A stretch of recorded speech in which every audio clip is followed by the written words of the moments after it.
તો જેવી રીતે તમે લાસ્ટ વિડીયોમાં જોયું, અમે ગયા હતા પીહુની દાંતની ટ્રીટમેન્ટ માટે વન ડેન્ટલ હાઇડ પાર્ક લંડનની લોકેશન પર, અને હવે જોઈએ ડૉક્ટર અંકલે પીહુને શું સલાહ આપી. ઓકે, એટલે તમને ઓછું દેખાય છે એકચ્યુઅલી કેવિટીસ પછી પણ બહુ છે.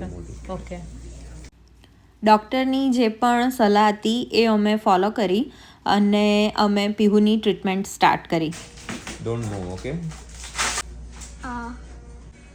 હવે આ જો નમ થઈ ગયું ને, હવે હું આપીશ ને તો તને ખબર નહીં પડે. ફૂલી ગયો છે નહીં, પણ એવું ફીલ થશે. આ જે હેલ્ધી વસ્તુ છે ને બધી આપણે પ્લાન્ટ ફૂડ કોઈ પણ ખાઈએ ત્યારે હેલ્ધી, તો એમાં કંઈ પ્રોબ્લેમ નથી, રાઈટ? જે તને ભાવતું હોય એ બધું ખાઈ શકાય. Make sure you clean it properly. અને ફ્રૂટ્સ બી.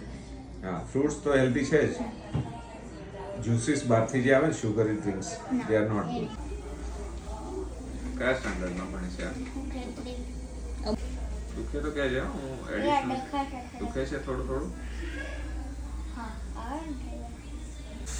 તને કંઈ પણ દુખે ને તો લેફ્ટ હેન્ડ રેઝ કરી દેજો, ઓકે? જેવો તૂટેલો હતો પહેલા, આ તૂટી ગયો છે ને બધો, એકને પ્રોપર શેપ ને સાઈઝ પહેલા જે હતી એવી બનાવેલું છે.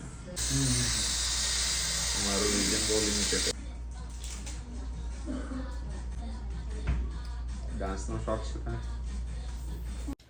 તો આ કોઈ પેઇડ પ્રમોશન નથી, પણ અમારો જે જેન્યુઅન એક્સપિરિયન્સ છે હું તમારી સાથે શેર કરી રહી છું.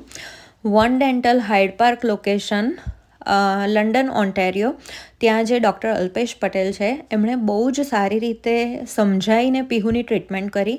મને એવું લાગે છે કે જો બાળકને ખબર હોય કે ટ્રીટમેન્ટ કેમ થઈ રહી છે તો એ બહુ સારી રીતે આખી ટ્રીટમેન્ટ કરાવે અને એન્જોય કરીને આઈ ગેસ પીહુએ આખી ટ્રીટમેન્ટ કરાવી. તો આવો હતો અમારો જેન્યુઅન એક્સપિરિયન્સ. તો ડેન્ટિસ્ટની અપોઇન્ટમેન્ટ પતાવીને હસતા હસતા અમે ઘરે ગયા. પીહુના બધા ડાઉટ્સ ક્લિયર થઈ ગયા. તો હું ફરી એક વખત કહીશ કે one solution for all tooth problem is one dental. શું જમે છે? ખીચડી અને દૂધ. થઈ ગયા દાંત સરખા? યા ઓલમોસ્ટ. ઓકે, હજુ અહીંયા પેલું એ છે. ઓકે, તો ઢીલું ખાવાનું કીધું છે ને ડૉક્ટરે? ઓકે, કેવો રહ્યો એક્સપિરિયન્સ? ગ્રેટ. અને થોડુંક પેન થયું હતું, પણ ઇટ્સ ઓકે. આટલું આમ એન્ડ જેટલું પિંચ થયું હતું. હા, પણ હવે everything is fine, right? Okay, bye. By.